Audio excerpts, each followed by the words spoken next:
أعوذ بالله من الشيطان الرجيم. بسم الله الرحمن الرحيم.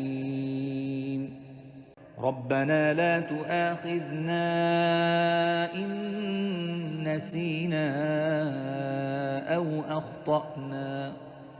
ربنا ولا تحمل علينا إصرا كما حملته على الذين من قبلنا. ربنا ولا تحملنا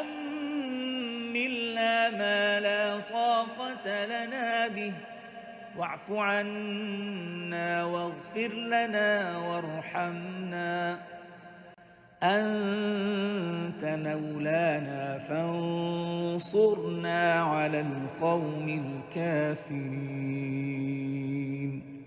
آمين يا رب العالمين.